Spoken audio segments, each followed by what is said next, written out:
రేవంత్ రెడ్డి గారి పరిపాలన ఎట్లా ఉంది అని అంటే విప్రకాష్ గారు ఎన్ని మార్కులు ఇస్తారు? అంటే ఇప్పుడు మార్కులు వేసే సమయం కాదు. ఎప్పుడైనా కూడా పరీక్ష సంవత్సరం తర్వాత ఉంటుంది. అంటే పరిపాలన విషయంలో ఏమైందంటే ఆయన రావడమే ఈ పార్లమెంట్ ఎలక్షన్స్ ముందు ఉండడం, తర్వాత అనుభవం లేకపోవడం, తను నేరుగా ముఖ్యమంత్రి అయిండు, ఎప్పుడు కూడా మంత్రిగా లేడు అతను. లాస్ట్ 5 years కూడా ఆయన పార్లమెంట్లో ఉన్నాడు. ఇక్కడ విషయాలను కూడా అంతగా అవగాహన చేసుకోలేదు. ఇప్పుడే మనం ఆయనకు మార్కులు వేయడం అనేది తొందరపాటు అవుతుందేమో అని అనిపిస్తున్నది. బట్ ఒకటైతే ఆయన గురించి నాకున్న అభిప్రాయం ఏంటంటే తను సమర్థుడు, తను ఎదుగుతాడు, అవసరానికి తగ్గట్టుగా తన నాలెడ్జ్ని తీసుకోవడం కానీ ఇంప్లిమెంట్ చేయడంలో కానీ ఆయన ఎవరికి తీసిపోడు. తప్పకుండా ఒక సమర్థవంతమైన పాలనను అందిస్తాడని నేను అనుకుంటున్నా. కానీ చాలా నేర్చుకోవాలి, చాలా ఎదగాలి. ఆయనకు కూడా ఒక థింక్ ట్యాంక్ ఉండాలి. కానీ చాలామంది ఏలన చేసినట్టుగా నేను చేయను, కొంతమంది చిల్లరగాడని, కొంతమంది అనుకోకుండా వచ్చిన అదృష్టం అని ఇట్లా అంటున్నారు. బట్ ఆయన ఉద్దేశపూర్వకంగానే ఒక లక్ష్యంతో ఆ సీఎం కుర్చీ పైన కన్ను వేసి ప్రకృతి శక్తులు అన్నిటిని కూడా తనకు అనుకూలంగా మలుచుకోవడానికి లా ఆఫ్ అట్రాక్షన్ అనే ఒక నియమాన్ని 100% ఆయన పాటించిండు. ఆయన కనుక ప్రజలకు జనరంజక పాలన అందించాలని ఆయన అనుకున్నట్టయితే తప్పకుండా అందించగలడు. అయితే కొన్ని సమస్యలు ఆయన ముందున్నాయి. గనుల వేలం అనేది ఒక రాంగ్ స్టెప్, అది ఆయన చేయకుండా ఉండాల్సింది. బట్ ఆయన మీద ఈ పైనుంచి ఒత్తిడి ఉందా, మోడీ మీదకి వెళ్ళి ఒత్తిడి ఉందా, రాహుల్ గాంధీ నుంచి ఒత్తిడి ఉందో మనకు తెలియదు. ఏ ఒత్తిడి లేకుండా అయితే ఆయన చేయలేదని నేను అనుకుంటున్నా. అది ఆయనకు ఒక మైనస్ పాయింట్. అది ఆయన ప్రతిభను అంచనా వేసేటప్పుడు ఇతను పనికిరాడు అని జనం నిర్ణయించుకునే స్థాయికి పోతుంది ఆ నిర్ణయం. ఇవాళ కాంగ్రెస్ను గెలిపించారు కోల్ మైన్ ఏరియా అంతటా కూడా. ప్రతి నియోజకవర్గం సింగరేణి బొగ్గుగాన్లు ఉన్న ఇల్లందు దగ్గర నుంచి, మనుగూరు దగ్గర నుంచి కూడా ఆదిలాబాద్, బెల్లంపల్లి, కాగజ్నగర్ వరకు కూడా కాంగ్రెస్ను గెలిపించారు. ఇవాళ వాళ్ళందరికీ అదొక గొడ్డలి పెట్టు. మనం నమ్ముకుంటే మనల్ని వమ్ము చేసిండు. 10 సంవత్సరాలు కేసీఆర్ వేలం వేయకుండా ఆపిండు, ఈయన వచ్చి రాగానే వేలం స్టార్ట్ చేసిండు అనేది అదొక రాంగ్ డిసిషన్. రెండవ రాంగ్ డిసిషన్ ఏంటంటే ఇచ్చిన హామీలను ఆయన సరిగా అమలు చేయడం లేదు. ఆయన 6+6లో ఉన్న మొత్తం కలిపితే 13 అవుతాయి. ఆ 13 హామీలలో ఒక్క హామీ మాత్రమే బస్సులు ఫ్రీ బస్ అనేది పెట్టిండు. తర్వాత అవసరానికి రైతు బంధు ఇవ్వలేదు. అది కేసీఆర్ ప్రభుత్వం ట్రెజరీలో రైతు బంధు కోసం పెట్టిన డబ్బులను ఈసీ ఆపిన డబ్బులను ఆయన అధికారంలోకి రాగానే ఆ డిసెంబర్ 7-8 తారీఖులనే రిలీజ్ చేయాల్సి ఉండే. అయితే ఆ డబ్బులన్నీ కూడా కాంట్రాక్టర్లకు బిల్లు రూపంలో చెల్లించేసరికి అది కూడా ఏ కాంట్రాక్టర్లు, పొంగులేట్ లాంటి పెద్ద కాంట్రాక్టర్స్, ఆయన ఇప్పుడు మంత్రి అయ్యండి రెవెన్యూ. బట్ ఇట్లాంటి నిర్ణయాల వల్ల ప్రజల్లో కొంచెం చెడ్డ పేరు వస్తున్నది.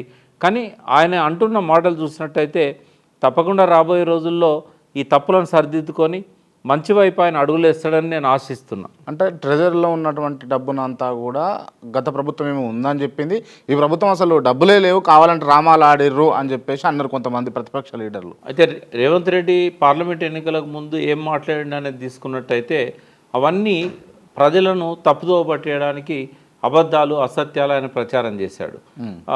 ఎందుకంటే పార్లమెంట్ ఎన్నికల్లో గెలవాలి అనే ఒక్క లక్ష్యంతో చేశాడు. రాజకీయ నాయకులు ఎప్పుడు ఎన్నికలకు ముందు ఏం మాట్లాడతారు అనేది మనం సీరియస్గా తీసుకోవాల్సిన అవసరం లేదు. ఎందుకంటే ఇప్పుడు ఎన్నికలు అయిపోయినాయి కాబట్టి ఇప్పుడేం మాట్లాడతారు అనేది ఇంపార్టెంట్. అంతకుముందు ఆయన చెప్పినవి చాలా వరకు అబద్ధాలు. అంటే ఏ రాజకీయ నాయకుడు అయినా అంతేనా, ఓన్లీ రేవంత్ రెడ్డి అట్లనా? అంటే రాజకీయాలలో అది కామన్ పాయింట్ అయిపోయింది. ఇప్పుడు అందరూ అట్లాగే తయారైనలు ఎక్సెప్ట్ కేసీఆర్, మిగతా వాళ్ళందరూ కూడా. కేసీఆర్ కూడా త్వరలో, రేపు అన్న పదాలను ఎక్కువ యూజ్ చేస్తూ హామీలను అమలు చేస్తామని మభ్యపెట్టేటోళ్ళు అని చెప్పేసి ఒక వ్యతిరేకత అయితే ఉన్నది తన పైన. అంటే కేసీఆర్ మనసు మంచిది. ఆయన ఎప్పుడు కూడా ఏంటంటే చేయాలని అనుకుంటాడు, దానికి లక్ష్యాన్ని పెట్టుకుంటాడు, సాధ్యాసాధ్యాల గురించి ఎక్కువగా ఆలోచించాడు. ఎందుకు అనంటే ఎన్టీ రామారావు గారి రాజకీయ పార్టీలో మొట్టమొదటిసారిగా ఆయన నాయకుడిగా ఎదిగాడు. రామారావు గారి ప్రభావం ఆయన మీద బాగుంటుంది. రామారావు గారిది కూడా సేమ్ మనసు మంచిది, ప్రజలకు ఏదో చేయాలనుకుంటాడు. కానీ ఈ లోతుపాతు తెలియకుండా హామీలు ఇచ్చేస్తుంటాడు, అనౌన్స్ చేస్తుంటాడు. మనం చూసాం ఎన్టీఆర్ పాలనలో.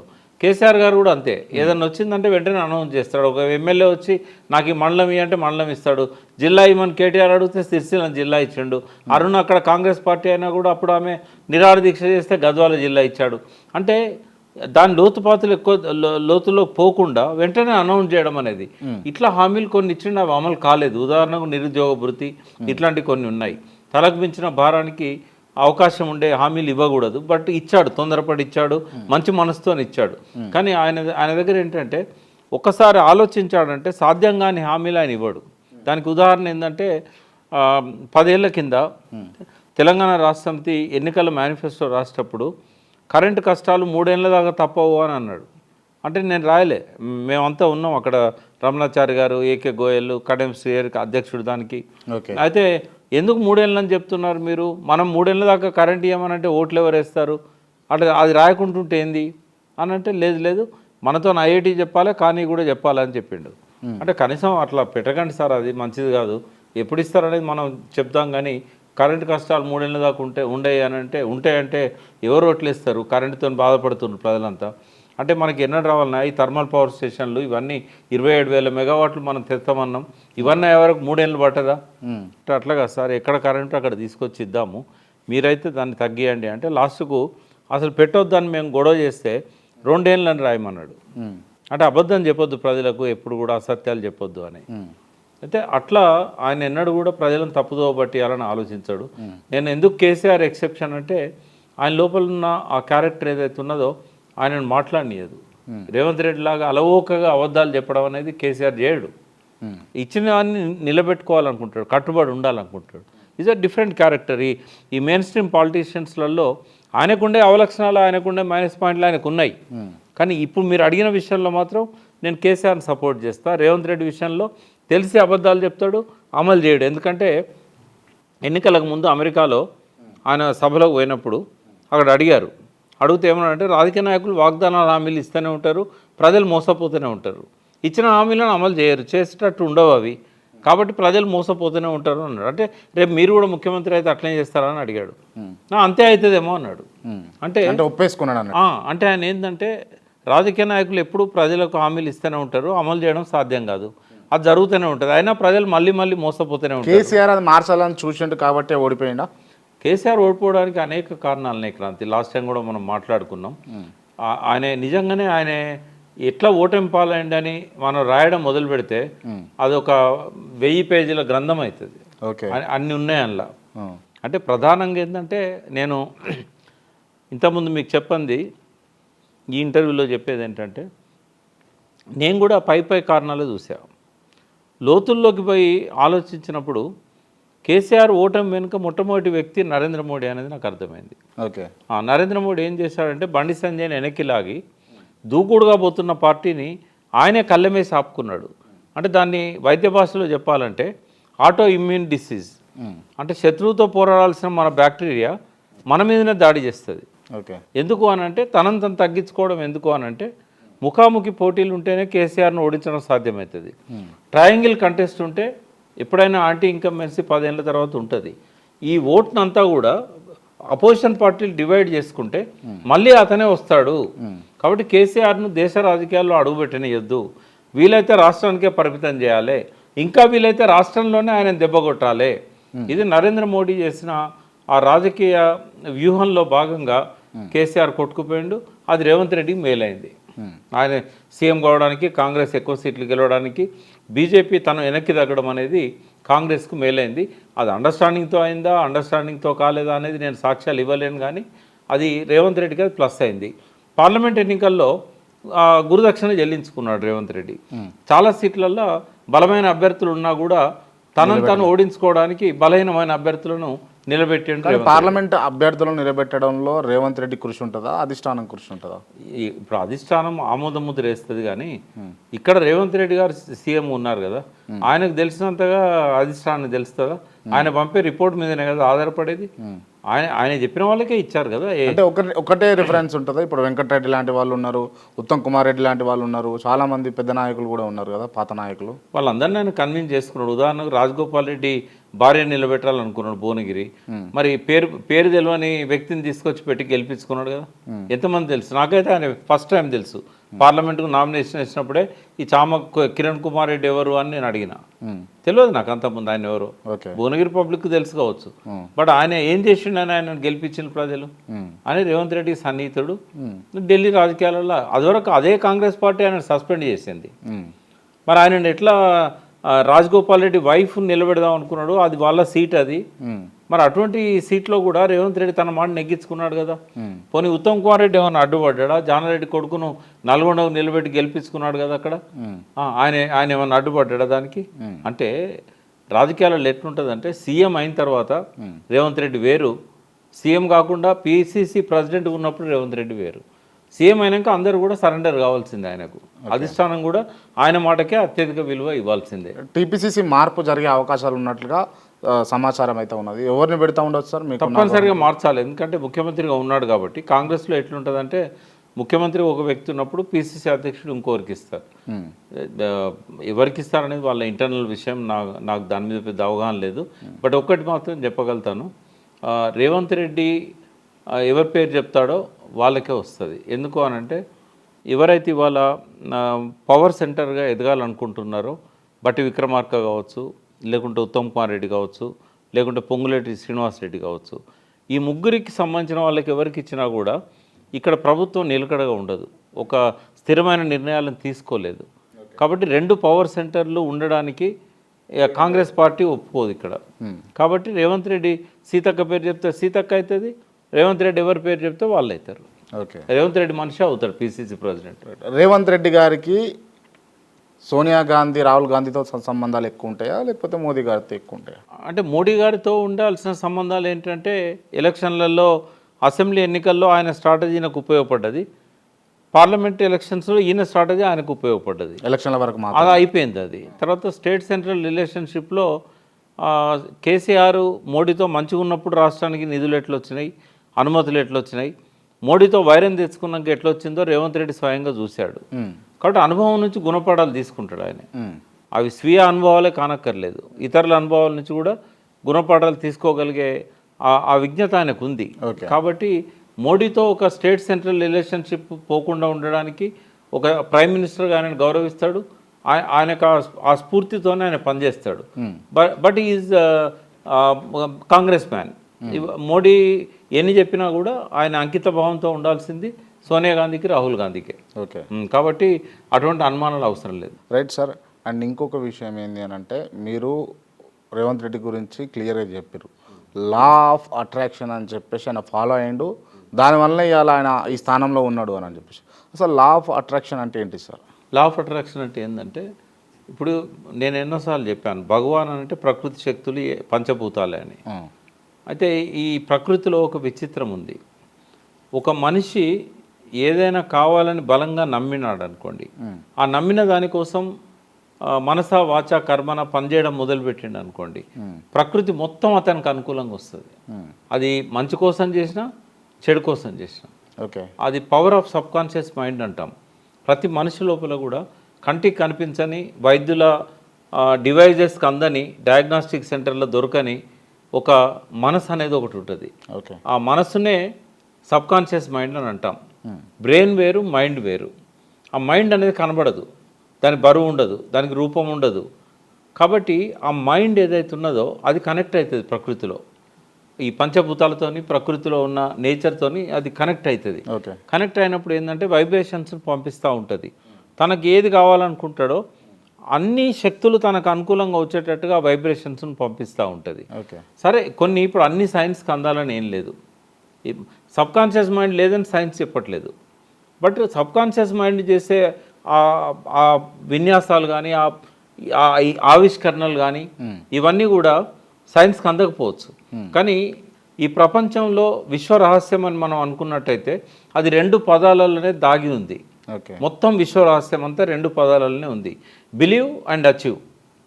అంటే నువ్వు దేన్నైతే విశ్వసిస్తావో దాన్ని మాత్రమే సాధించగలుగుతావు. సపోజ్ క్రాంతి, నువ్వు సపోజ్ ఉద్యోగం చేయాలనుకుంటున్నావు, నాకు 1 లక్ష రూపాయలు సాలరీ వస్తే చాలు అని అనుకుంటావు. ఎట్టి పరిస్థితుల్లో 1 లక్ష కంటే ఎక్కువ రాదు నీకు. ఎందుకంటే నువ్వు ఒక సీలింగ్ పెట్టుకున్నావు మైండ్లో. నువ్వు 1 లక్ష అనుకున్నావు కాబట్టి అది 30,000 రావచ్చు, 50,000 రావచ్చు, 1 లక్ష వరకు రావచ్చు. కానీ 1 లక్షను దాటిపోదు. నువ్వు ఒకవేళ రాజకీయ నాయకుడిని అయినట్టయితే, నేను ఒక ఎమ్మెల్యే కావాలని అనుకున్నావు అనుకోండి, నువ్వు ఎమ్మెల్యే కానే అవుతావు, అంతకంటే పైకి పోవు. ఎందుకంటే ఒక రోడ్ మ్యాప్ నీకు ఎంతవరకు ఉంటుందంటే, నువ్వు ఎమ్మెల్యే అయ్యే వరకే రోడ్ మ్యాప్ పెట్టుకుంటావు. కానీ నువ్వే కనుక ముఖ్యమంత్రి కావాలని అనుకున్నావు అనుకో, నీ రోడ్ మ్యాప్ ముఖ్యమంత్రి కోసం ఉంటుంది. అప్పుడు ఏం చేస్తావు, నీకేం కావాలనో అన్నీ చేస్తావు. అయితే ఈ విశ్వంలో కూడా ఆది మానవులు ఎవరైతే ఫస్ట్ ఈ భూమి మీదకి వచ్చారో వాళ్ళ కంటికి కనిపించింది ఆకాశము, భూమి, నీరు, పచ్చటి అడవులు, డైనోసార్స్ లాంటి మనుషుల కంటే ముందు పుట్టిన జంతువులు తప్ప వేరే ఏది కనబడలేదు. కానీ ఆ రోజు నుంచి ఈ రోజు వరకు ఈ 4.5 బిలియన్స్ ఇయర్స్ అంటాం మనం, 450 కోట్ల సంవత్సరాలలో ఈ మనిషి పుట్టిన తర్వాత కనిపించే ప్రతిది కూడా అది ఒకప్పుడు ఒక మనిషి లోపల వచ్చిన ఒక ఆలోచనే సబ్ కాన్షియస్ మైండ్ దాన్ని డెవలప్ చేసింది. ఎన్నిసార్లు ఫెయిల్ అయినా కూడా థామస్ అల్వా ఎడిసన్ కానీ ఆల్బర్ట్ ఐన్స్టీన్ కానీ వాళ్ళు అనుకున్న లక్ష్యాన్ని సాధించేదాకా వాళ్ళు నిద్రపోలే. అంటే ఒక పట్టుదల ఉండాలి, ఒక డెడికేషన్ ఉండాలి, దానికోసం కష్టపడాలి, అనుకున్నట్టుగా నెరవేరేదాకా ఆ రోడ్ మ్యాప్ అనేది వదిలిపెట్టకూడదు. అయితే రేవంత్ రెడ్డి గారు నాకు తెలిసి ఆయనకు 22 సంవత్సరాల వయసులో ఉన్నప్పుడే, అంటే 30 ఏళ్ళ కిందనే ఆయన ఒక హయ్యర్ గోల్ పెట్టుకున్నాడు, ఈ రాష్ట్రానికి ముఖ్యమంత్రి కావాలి. అప్పుడు ఆయన రాజకీయాల్లో కూడా లేడు, ఆయన ఒక మామూలు బతుకుదెరువు కోసం కష్టపడుతున్న వ్యక్తి. ఆయన స్క్రీన్ ప్రింటింగ్ ఏదో చేసేవాడని అన్నారు. తర్వాత ఆయన ఒక అమ్మాయిని ఇష్టపడ్డాడు, ఆ తల్లిదండ్రులు పెళ్లి చేయరని తెలుసు, ఆమెను తీసుకుపోయి ఢిల్లీలో దాచిపెట్టారు కేంద్ర మంత్రి ఇంట్లో, పోయిండు పెళ్లి చేసుకున్నాడు. అక్కడనే ఆయన ప్రతిభ అనేది చూపెట్టుకోగలిగాడు. పార్టీలోకి వచ్చాడు, టీఆర్ఎస్లోకి మొట్టమొదటి రాజకీయ ప్రవేశం 2004-05 ఆ ప్రాంతంలో. జెడ్పీటీసీ టికెట్ అడిగాడు, ఇవ్వలేదు వీళ్ళు. ఇవ్వకపోతే తను పార్టీ పక్కకు పెట్టేసి ఇండిపెండెంట్ నిలబడ్డాడు, జెడ్పీటీసీ అయ్యాడు. తర్వాత ఆయన ఎమ్మెల్సీ కావాలనుకున్నాడు, లోకల్ బాడీస్ ఎమ్మెల్సీ వచ్చింది. ఆయన ఏ పార్టీలో లేడు, ఈజ్ ఇండిపెండెంట్. అయినా కూడా అందరు పార్టీ ఎమ్మెల్సీ దానికి కావాల్సిన స్ట్రెంగ్త్ అంతా ఎవరెవరు ఎంపీటీసీలు, జెడ్పీటీసీలు వీరంతా ఓటేస్తారు కదా, అందరినీ కూడగట్టుకున్నాడు, ఎమ్మెల్సీ అయ్యాడు. అంటే ఎన్ని కావాలి, ఆయన ఒక సమర్థుడు, ఆయన ఒక లా ఆఫ్ అట్రాక్షన్ ప్రకారం పనిచేస్తున్నాడు, ఆయన పట్టుదల ఉన్న మనిషి, తనకు కావాల్సింది వదిలిపెట్టాడు, దొరికేదాకా వదిలిపెట్టాడు, విశ్రమించాడు. ఇవన్నీ చెప్పడానికి ఇన్ని ఆధారాలు ఉన్నాయి కదా. ఆ తర్వాత ఆయన లోపల ఉన్న ఆ వేగాన్ని, ఆయన పట్టుదలను, లీడర్షిప్ క్వాలిటీస్ చూసి చంద్రబాబు నాయుడు పికప్ చేసుకున్నాడు. ఆయన ఎమ్మెల్యే అవకాశం ఇచ్చాడు. అప్పుడు టీఆర్ఎస్ టీడీపీ కలిసి మహాకూటమి అయినాయి. ఇదే టీఆర్ఎస్ రేవంత్ రెడ్డిని గెలిపించడానికి కోడంగల్లో, ఆయన అక్కడి ప్రాంతం వాడు కాదు, ఆ కాన్స్టిట్యున్సీ కాదు, అయినా కూడా టీడీపీ పొత్తు ధర్మంలో భాగంగా రేవంత్ రెడ్డిని టీఆర్ఎస్ గెలిపించింది. గెలిపించిన తర్వాత ఆయన ఎలక్షన్లో మళ్ళీ ఎమ్మెల్యేగా పోటీ చేశాడు, రెండోసారి టీడీపీ నుంచి గెలిచాడు. కేవలం 10 మంది ఎమ్మెల్యేలు టీడీపీకి గెలిస్తే అందులో రేవంత్ రెడ్డి ఉన్నాడు. ఆ తర్వాత కాలంలో ఏం జరిగింది, ఎమ్మెల్యేగా ఓడిపోయాడు టీఆర్ఎస్ రెండోసారి ఎలక్షన్స్ పోయినప్పుడు 2018లో. అయినా కూడా నిద్రపోలేదు ఆయన మళ్ళీ కాంగ్రెస్ పార్టీలో చేరి ఎంపీగా గెలిచాడు. తర్వాత ఆయన సమర్థత తెలుసుకోవాలంటే, ఆయన ఎవరైనా జైలుకు పోతే ఒక దోషిగా, ఒక రెడ్ హ్యాండెడ్గా పట్టుబడి, ఒక అపరాధిగా, ఒక ప్రజాప్రతినిధి జైలుకు పోతే, ఎమ్మెల్యే అప్పుడు ఆయన కొడంగల్ ఎమ్మెల్యే స్టీఫెన్సన్ను బ్రైబ్ ఇచ్చాడని చెప్పి కేసు పెట్టారు. ఎవరైనా బయటకు వచ్చినప్పుడు తల వంచుకొని వస్తారు, మీడియాకు కనబడకుండా వస్తారు, సిగ్గుపడుతూ వస్తారు, ప్రజల మధ్య ఒక దోషిగా ముద్రపడ్డదని ఒక ఇన్ఫీరియారిటీ కాంప్లెక్స్తో వస్తాడు. కానీ రేపు సాయంత్రం ఆయన జైలు నుంచి రిలీజ్ అవుతానంటే ఇవాళ లయన్ ఈజ్ బ్యాక్ అని అన్ని పోస్టర్స్ పడ్డాయి సిటీ అంతా. అంటే ఎప్పుడు కూడా డిఫెన్స్ అనేది ఉండకుండా, ఒక నాయకుని లక్షణం ఏంటంటే offence is the best policy of defence. అంటే అతను ఒక దోషిగా నిలబడాల్సిన పరిస్థితుల్లో కూడా తను పడిపోయినట్టు, పడుతున్నట్టు నటించడు, తన సింహంలాగానే నిలబడతాడు. అంటే రేవంత్ రెడ్డి లోపల ఈ లీడర్షిప్ లక్షణాలు, ఎదిగే స్వభావాలు ఇవాళ యూత్ను ఆకర్షించినాయి. తర్వాత కేసీఆర్ను మాట అనడానికి భయపడ్డ రోజుల్లో ఏ ప్రతిపక్ష నాయకుడు కూడా సాహసం చేయని రోజుల్లో, అంటే ఎందుకు సాహసం చేయలే, కేసీఆర్ ఏంటంటే అప్పుడే అధికారంలోకి వచ్చాడు, ఉద్యమ నాయకుడు, ప్రజలకు మంచి పనులు చేస్తున్నాడు. జానారెడ్డి లాంటి వాళ్ళు, ఉత్తమ్ కుమార్ రెడ్డి లాంటి వాళ్ళు కూడా ఒక్క పల్లెత్తు మాట అనని రోజుల్లో ధైర్యంగా కేసీఆర్ను ప్రశ్నించిండు. అవి అబద్ధాలు కానీ, అసత్యాలు కానీ, ఆరోపణలు కానీ, ఏ రకమైన నిరాధారమైన ఆరోపణలు కానీ అతను ఏంటంటే యూత్ లోపల కేసీఆర్ పట్ల వ్యతిరేకత ఉన్న సెక్షన్స్ లోపల ఈయన మునగాడు అని అనిపించుకోగలిగాడు. అంటే ఈ జర్నీ ఏదైతే రేవంత్ రెడ్డి జర్నీ అంతా మనం చూసినట్టయితే ఎక్కడ కూడా ఆయనే పడిపోలేదు. ఆయన సినిమాలలో మహేష్ బాబు డైలాగ్స్ ఎట్లుంటాయో ఆయన జర్నీ అట్లుంది. బుల్లెట్ దిగిందా లేదా అనేది ఇంపార్టెంట్, ఏ పార్టీ నుంచి పోటీ చేసినా అనేది కాదు, సీఎం అయిందా లేదా అనేది ఇంపార్టెంట్. సీఎం కావడానికి ఏం చేయాలనో అన్నీ చేశాడు. రేవంత్ రెడ్డి దగ్గర 50 కోట్లు లేవు, కానీ పీసీసీ ఎవరైతే ఇన్ఛార్జ్ వచ్చాడో మన పార్టీ గడ్డు పరిస్థితిలో ఉంది, 10 ఏళ్ళ నుంచి పార్టీకి ఫండ్స్ లేవు, ఇది నాకు తెలిసిన విషయము. దాన్ని నేను చెప్తున్నాను, సాక్ష్యాలు నా దగ్గర లేవు. ఏమన్నారంటే 50 కోట్లు ఇస్తే మీ పిసిసి అధ్యక్ష పదవి ఇస్తానని చెప్పి మొట్టమొదటి అవకాశము సీనియర్ నాయకులకు అందరికీ ఇచ్చారు. ఎవరి దగ్గర 50 కోట్లు లేవు తెలంగాణలో ఉన్న కాంగ్రెస్ సీనియర్ నాయకులు. ఒక వెంకటస్వామి దగ్గర ఉండే వెంకటస్వామి లేడు. సో ఆ 50 కోట్లు పెట్టుకునే శక్తి లేక అందరూ పడిపోయిన టైంలో రేవంత్ రెడ్డి మేనేజ్ చేసి ఆ 50 కోట్లు ఇచ్చిండు అనేది ఒక ప్రచారం. నిజమే అని నేను నమ్ముతున్నా. ఓకే, సాక్ష్యాలు అయితే నా దగ్గర లేవు. ఓకే. లేకపోతే రేవంత్ రెడ్డికి అప్పటికి ఎన్ని రోజులు అయింది రేవంత్ రెడ్డి వచ్చి? నెలలు కాదు, సంవత్సరాలు కాదు, రోజులు. అంతకుముందు ఏం చేశారు? ఒక వర్కింగ్ ప్రెసిడెంట్ ఇచ్చారు. ఆయన దూకుడు చూసి, కేసీఆర్ని అనడం చూసి, తర్వాత ఆయన ఒక దోషి అని తెలిసి, కోర్టులో కేసు ఉన్నదని తెలిసి కూడా పిసిసి ప్రెసిడెంట్ ఎందుకు చేశారు? ఎంతోమంది సీనియర్స్ అడ్డుకున్నారు. ఎందుకు అంటే 50 కోట్లు పార్టీ ఫండ్ ఇచ్చాడు ఆయన. అఫీషియల్లో అనఫీషియల్లో మనకు తెలియదు. తర్వాత ఆయన మీద ఒక నమ్మకం పెట్టుకున్నారు వాళ్ళు. ఇతను ఎలక్షన్ టైంలో కూడా ఎంత డబ్బు కావాలన్నా తేగలుగుతాడు. మనమైతే ఆంధ్రప్రదేశ్ తెలంగాణ ఎలక్షన్లలో డబ్బులు ఖర్చు పెట్టే పరిస్థితులు లేము. కాబట్టి రేవంత్ రెడ్డి ఫ్రీ హ్యాండ్ ఇద్దామని చెప్పి ఇచ్చారు. చేసిండు ఆయన.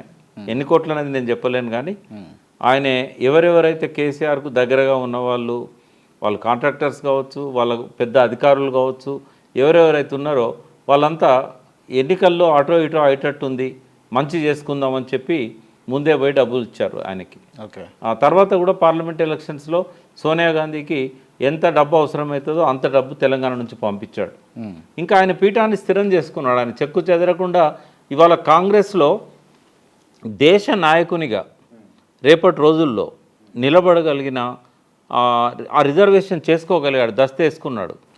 ఏది ఆల్ ఇండియా లెవెల్లో కాంగ్రెస్ పార్టీలో కేవలం సోనియాకు రాహుల్కు ఆత్మీయుడే కాదు, ఆయన మల్లికార్జున ఖార్గే వరకే పరిమితం కాదు. ఇవాళ ఆయన ఒక ఐకాన్గా మిగిలింది కాంగ్రెస్ పార్టీలో. అంటే కేసీఆర్ అది ఎందుకు వచ్చింది? కేసీఆర్ ఒక నేషనల్ ఫిగర్, జాతీయ పార్టీ పెట్టి దేశమంతా విస్తరించాలనుకున్నాడు. అటువంటి కేసీఆర్నే ముప్పు తిప్పలు పెట్టి 3 చెరువులు నీళ్ళు తాగించి ఇంటికి పంపించేసిండు. దానివల్ల రేవంత్ రెడ్డికి ఎనలేని క్రెడిబిలిటీ వచ్చింది. నేషనల్ మీడియాలో హీరో అయ్యిండు, ఇంటర్నేషనల్ పాలిటిక్స్ను అట్రాక్ట్ చేయగలిగాడు, మీడియాను అట్రాక్ట్ చేయగలిగాడు. దానికి తగ్గట్టుగానే ఆయన వ్యవహార శైలి కూడా రాబోయే రోజుల్లో ఉన్నట్టయితే అతను దేశవ్యాప్తంగా కూడా ఒక గొప్ప నాయకుడిగా ఎదగలుగుతాడు. కానీ గతంలో ఆయన ఎన్నికైన కాడ నుంచి ముఖ్యమంత్రిగా పార్లమెంట్ ఎన్నికల దాకా ఆయన ఏమేం చేసిండో అదే పద్ధతిలో ఆయన ప్రయాణం సాగినట్టయితే ముచ్చటగా 3 సంవత్సరాలు కూడా ఆయన పరిపాలన చేయలేడు, లాగి కింద పడేస్తారు. ఆయన సమర్థుడు కాబట్టే లా ఆఫ్ అట్రాక్షన్ నమ్ముకుంటాడు, కాబట్టి ఒక నమ్మకాన్ని నేను చెప్తున్నా. బట్ ఆయన ఆ వైపుగా ఎదగాలి, ఎదగడానికి కావాల్సిన అన్ని సమకూర్చుకోవాలి, ఒక థింక్ ట్యాంక్ పెట్టుకోవాలి. కేసీఆర్ అసంపూర్తిగా వదిలిపెట్టిన లక్ష్యాలన్నిటిని కనుక ఇవి కేసీఆర్ చేసినవి నేను ముట్టుకోను అని అంటేనేమో ఈయన మటాష్ అయిపోతాడు. ఒకవేళ కేసీఆర్ అసంపూర్తిగా వదిలేసిండు, నేను దాన్ని కంప్లీట్ చేస్తా, అదేదన్నా కానీ ఆ కేసీఆర్ ప్రజలకు ఇచ్చి అసంపూర్తిగా వదిలిపెట్టిన లక్ష్యాలు ప్రజలకు అవసరమైనవి, ప్రజలకు ఇష్టమైనవి, ప్రజలు కోరుకున్నాయి, అవి క్లియర్ చేయాలి. చేసినట్టయితే రేవంత్ రెడ్డి 10 ఏళ్ళు ఉంటాడు. ఒకవేళ కనుక ఇది కేసీఆర్ మొదలుపెట్టింది మేడిగడ్డ వద్దు, ఇదొద్దు, అదొద్దు అని అన్నాడు అనుకోండి, ఫినిష్ అయిపోతాడు.